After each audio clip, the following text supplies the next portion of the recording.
Hi friends, welcome to my channel. Deepa సీమంతంలో జ్యోత్స్న నా కన్న కూతురు కాదు అని నిజాన్ని బయటపెట్టిన సుమిత్ర. అసలు ఇదంతా ఎలా జరగబోతుందనేది ఈ వీడియోలో తెలుసుకుందాం. కార్తీక్ అయితే దీపతో అంటూ ఉంటాడు, నీ సీమంతం చేసి ఆ రోజే నిజాన్ని బయట పెట్టబోతున్నా దీప అని కార్తీక్ అనడంతో అప్పుడే ఇక దీప షాక్ అయిపోతూ బావా అని అంటూ ఉంటుంది. అవును దీప, ఇలా ఎన్ని రోజులని నిజాన్ని దాచిపెడతాము. ఆ రోజే నువ్వు ఇంటి వారసురాలువని నిజాన్ని చెప్పబోతున్నాను అని కార్తీక్ అంటాడు. ఈ విషయం సీమంతం విషయం అత్తకి చెప్తాను అని సుమిత్ర దగ్గరికి వెళ్ళి, దీపకి సీమంతం చెయ్యాలనుకుంటున్నాను అత్తయ్య, 5వ నెల వచ్చింది కదా అని అంటూ ఉంటాడు కార్తీక్. అయితే అప్పుడే ఇక సుమిత్ర అయితే, ఈ విషయమే నీతో మాట్లాడాలని అనుకుంటున్నాను రా, దీపకి సీమంతం మేం చేస్తాము అని అంటూ ఉంటుంది సుమిత్ర. అప్పుడే ఇక ఆ మాట విని ఇక వెంటనే జ్యోత్స్న అయితే సుమిత్రని గదిలోకి తీసుకువెళ్ళి అడుగుతూ ఉంటుంది, అసలు ఏమనుకుంటున్నావు మమ్మీ నువ్వు, ఆ దీపకి నువ్వు సీమంతం చేయడం ఏంటి అని అడుగుతూ ఉంటే, అప్పుడే ఇక తప్పేముంది, తను నా కూతురు లాంటిదే కదా అని అంటూ ఉంటుంది సుమిత్ర. ఏమైంది మమ్మీ నీకు, డాడీని చంపాలని చూసిన ఆ దుర్మార్గురాలు నీకిప్పుడు కూతురుగా కనిపిస్తుందా అని అడుగుతూ ఉంటుంది జ్యోత్స్న. అప్పుడే ఇక సుమిత్ర అయితే, గతాన్ని నేను మరిచిపోయాను జ్యోత్స్న, మళ్ళీ గుర్తు చెయ్యొద్దు. దీప నా భర్తని హత్య చెయ్యలేదని, నా మేనల్లుడు ఎవరు ఇదంతా చేశారో నిరూపిస్తానని నాకు మాట ఇచ్చాడు. వాడు మాట ఇస్తే తప్పకుండా ఎవరైతే నా భర్తని చంపాలనుకున్నారో వాళ్ళని తీసుకొచ్చి నా కాళ్ళ దగ్గర పడేస్తాడు అని అంటూ ఉంటే, ఆ మాట విని ఒక్కసారే షాక్ అయిపోతూ ఉంటుంది జ్యోత్స్న. అయితే ఇక దశరథ అయితే వస్తాడు, ఏమైందని అడుగుతూ ఉంటాడు. దీపకి సీమంతం చెయ్యాలని అనుకుంటున్నానండి, చేయడానికి వీల్లేదు అని జ్యోత్స్న అడ్డుపడుతుంది అని అంటూ ఉంటుంది సుమిత్ర. అప్పుడు ఇక దశరథ అయితే, జ్యోత్స్న దేనికి మనకి కలిసి వచ్చింది, ప్రతి విషయంలో మనకి అడ్డుపడుతూనే ఉంటుంది కదా, తనకి మంచి చెడు అనేది ఏమీ కూడా తెలీదు అని అంటూ ఉంటాడు దశరథ. మనం ఏదైనా మంచి పని చెయ్యాలనుకుంటే దానికి అడ్డుపడి ఆ పనిని చెడగొట్టాలని ముందుంటుంది జ్యోత్స్న. జ్యోత్స్న మాటలేమి నువ్వు పట్టించుకోకు, పద ఏర్పాట్లు చూసుకుందాం అని సుమిత్రను తీసుకొని దశరథ బయటికి వెళ్తాడు. అప్పుడు ఇక జ్యోత్స్న అయితే కోపంతో రగిలిపోతూ ఉంటుంది. ఏ సీమంతం చెయ్యాలని మీరు ఆరాటపడుతున్నారో అదే సీమంతం రోజు దీపని నేను పైకి పంపిస్తాను అని అంటూ జ్యోత్స్న అయితే కోపంతో రగిలిపోతూ ఉంటుంది.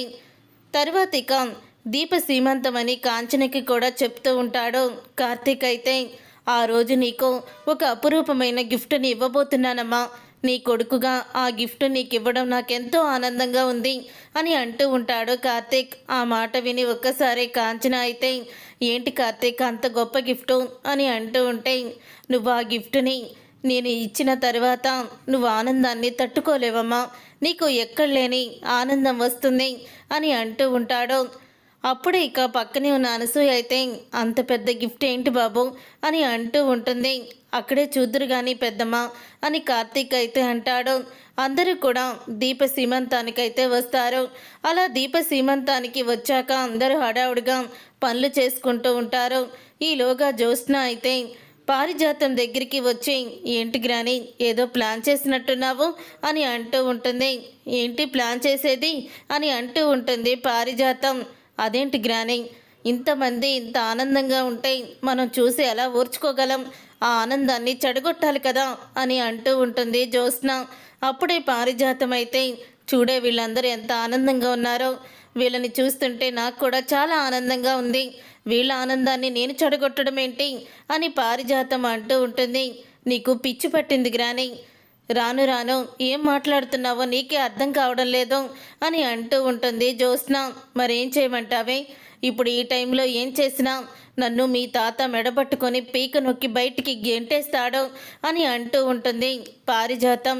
అప్పుడు ఇక జ్యోత్స్న అయితే, నీతో మాట్లాడే ప్రయోజనం లేదు గ్రాని, నేనేం చెయ్యాలో అదే చేస్తాను అని అంటూ ఉంటుంది జ్యోత్స్న. ఏం చేస్తావే నువ్వు, నువ్వేమీ చెయ్యలేవు, చెయ్యాలనుకుంటే నువ్వే బోల్తా పడతావు తప్ప అసలు నువ్వేమీ సాధించలేవు అని అంటూ ఉంటుంది జ్యోత్స్న అని పారిజాతం. అందరూ ఉండగా కాకుండా ఎవరూ లేనప్పుడు ప్లాన్ చేసుకో, అప్పుడైతే నీ మీద అనుమానం రాకుండా ఉంటుంది, ఇప్పుడు గనక నువ్వేదైనా చెయ్యరాంది చేసావనుకో అప్పుడు ఏమవుతుందో తెలుసా? ఇక్కడ దీపకి చెందిన వాళ్ళే ఉన్నారు. ఎవరొకళ్ళు నిన్ను గమనిస్తూనే ఉంటారు. నువ్వు చేసిన కుట్రని కుతంత్రాన్ని బయట పెడతారు. అప్పుడు నన్ను ఇద్దరిని కూడా మెడబట్టుకొని బయటికి గెంటేస్తాడు మీ తాత అని అంటూ ఉంటుంది పారిజాతం. అప్పుడే ఇక జ్యోత్స్న అయితే ఆలోచిస్తూ ఉంటుంది. నువ్వు ఆవేశంలో అన్నా అది కరెక్టే గ్రాని. నిజంగానే చుట్టూ అందరూ కూడా దీప మనుషులే ఉన్నారు. నేనేం చేసినా ఇట్టే కనిపెట్టేస్తారో. నా అవకాశం చూసి దెబ్బ కొడతాను దీపని అని అంటూ ఉంటుంది జ్యోత్స్న. ఓ సరే, అది నీ ఇష్టం అని అంటూ ఉంటుంది పారిజాతం. తర్వాత అందరూ కూడా ఇక దీపకి పసుపు కుంకుమ అన్నీ కూడా ఇచ్చి గాజులైతే వేస్తారు. వేసిన తర్వాత ఇక సుమిత్ర దశరథ ఇద్దరూ కూడా దీప దగ్గరికి వెళ్తారు. ఇంతలో లాయర్ అయితే వస్తాడు. ఇక లాయర్ రావడంతో అప్పుడే ఇంకా దశరథ అయితే, వచ్చారా లాయర్ గారు, ఆ పత్రాలు ఇలా ఇవ్వండి అని అంటూ ఉంటే అప్పుడే ఇక ఆ ఆస్తి పత్రాలను డాక్యుమెంట్స్ని దశరథ సుమిత్ర ఇద్దరూ కూడా దీప చేతిలో పెడతారు. అప్పుడే కార్తీక్ అయితే, అత్త మీరు ఏదో గిఫ్ట్ ఇవ్వబోతున్నారు, ఇచ్చే ముందు నేను ఒక విషయం చెప్పాలి అందరికీ కూడా అని అంటూ ఉంటాడు కార్తీక్ అయితే. అప్పుడే ఇక సుమిత్ర అయితే, లేదురా, నీకన్నా ముందు మేమే ఒక విషయం చెప్పాలి. అసలు దీపకి ఇస్తున్న గిఫ్ట్ ఏంటో మీరందరూ కూడా ఊహించలేరు. ఆ గిఫ్ట్ ఏంటో కాదో, మాకు సంబంధించిన ఆస్తి మొత్తం దీప పేరు మీదే రాశాము అని అంటూ దశరథ సుమిత్ర ఇద్దరూ కూడా షాక్ ఇస్తారు. అప్పుడు అది విని జ్యోత్స్న పారిజాతం ఇక అందరూ కూడా షాక్ అయిపోతూ ఉంటారు. అప్పుడే ఇక జ్యోత్స్న అయితే, అదేంటి మమ్మీ, మీకేమన్నా మతిపోయిందా, లేకపోతే పిచ్చిగానే ఎక్కిందా? ఆస్తి మొత్తం దీప పేరు మీద రాయడం ఏంటి? లేకపోతే నీ కూతురు ఏమన్నా చచ్చిందనుకున్నావా అని అంటూ ఉంటుంది జ్యోత్స్న. అవును సుమిత్ర, జ్యోత్స్న ఉంది కదా ఇంటి వారసురాలు, అసలు దీప పేరు మీద నువ్వు ఇల్లు ఆస్తి రాయడం ఏంటి అని అడుగుతూ ఉంటుంది పారిజాతం. అప్పుడే ఇక, ఏంటి ఏమన్నావు నువ్వు, నీ కూతురు బ్రతికే ఉంది కదా, చచ్చిందా అని అడుగుతున్నావు కదా అని అంటూ సుమిత్ర జ్యోత్స్నాని చంప పగలగొడుతుంది. జ్యోత్స్నాని చంప పగలగొట్టి, ఎవరు నా కూతురు, ఎవరు అని అడుగుతూ ఉంటుంది సుమిత్ర. అప్పుడే జ్యోత్స్న, మమ్మీ నేనే కదా నీ కూతుర్ని అని అంటూ ఉంటే, నోర్మొయ్, నువ్వు నా కూతురువి కాదో, నా కూతురు దీప అని అంటూ సుమిత్ర షాకిస్తుంది. అప్పుడే ఇక కాంచన అయితే, వదిన ఏం మాట్లాడుతున్నావో, కోపంలో ఆవేశంలో అని అంటూ ఉంటుంది కాంచన. కోపంలో ఆవేశంలో మాట్లాడే మాట కాదు వదిన, నేను చెప్పేది పచ్చి నిజం. ఈ జ్యోత్స్న దాసు కూతురు, దీప నా కన్న కూతురు, దీప తల్లిదండ్రులం మేమిద్దరమే అని అంటూ నిజాన్ని బయట పెడుతుంది. ఏరా కార్తీక్, నిజం చెప్పు, ఈ విషయమే కదా నువ్వు చెప్పాలనుకుంది అని అనగానే, అవునత్త, దీపే మీ కన్న బిడ్డ, జ్యోత్స్న దాసు మావయ్య కూతురు అని నిజాన్ని చెప్తాడు. ఏంటి మమ్మీ, ఏంటి కొత్త నాటకం అని అంటూ ఉంటే, కొత్త నాటకం, మీరు కూడా ఇలా మారిపోయారు అంటూ నోటికొచ్చినట్లు మాట్లాడావంటే ఆధారాలు తీయాల్సి వస్తుంది అని అంటూ ఉంటుంది సుమిత్ర. మావయ్య గారు, జ్యోత్స్న మన ఇంటి వారసురాలు కాదు, దీపే మా బిడ్డ, మా ఇంటి వారసురాలు అని అంటూ ఉంటుంది సుమిత్ర. ఈ విషయం నాకు ఇంట్లో నుంచి వెళ్ళిపోయాక దీప దగ్గరికి వెళ్ళాకే తెలిసింది.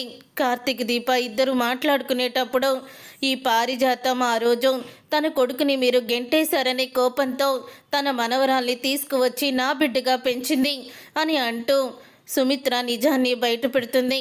అందుకనే నా మనవరాలు అంటూ జ్యోత్స్నాని వదిలేది కాదు అని సుమిత్ర నిజాన్ని బయట పెడుతుంది. ఆస్తి కోసం జ్యోత్స్న ఎంతకి తెగించిందో మీకు తెలీదు మావయ్య గారు. జ్యోత్స్న చివరికి తన కన్న తండ్రి అని తెలిసినా కూడా దాసునే చంపాలని చూసిన దుర్మార్గురాలు అని సుమిత్ర అయితే నిజాన్ని బయట పెడుతుంది. అది విని పారిజాతం షాక్ అయిపోతూ, ఏంటి సుమిత్ర నువ్వు చెప్పేది, దాసుని కొట్టి చంపాలనుకున్నది జ్యోత్స్నానా అని అంటూ ఉంటే, అవును నిజమే అత్తయ్య గారు, మీ కొడుకుని మీ మనవరాలే చంపాలనుకుంది. పాముకి పాలు పోసి పెంచితే విషమే కక్కుతుందన్నట్టు మీరు జ్యోత్స్నాని తీసుకువచ్చి అందలం ఎక్కించాలనుకున్న తన మనసులో ఉన్న విషాన్ని కక్కింది అని చెప్తూ ఉంటుంది సుమిత్ర. చూసారుగా ఫ్రెండ్స్, రాబోయే కథలో ఈ బ్యూటిఫుల్ ఎపిసోడ్ అయితే రాబోతుంది. మరి ఇలాగే జరగాలని మీరు కోరుకుంటే తప్పకుండా వీడియోని లైక్ చేసి ఛానల్ని సబ్స్క్రైబ్ చేసుకొని పక్కనే ఉన్న గంట సింబలపై ఆల్ అని క్లిక్ చేయండి. అప్పుడే మేము పెట్టే ప్రతి వీడియో మీరు మిస్ కాకుండా చూసేవచ్చు.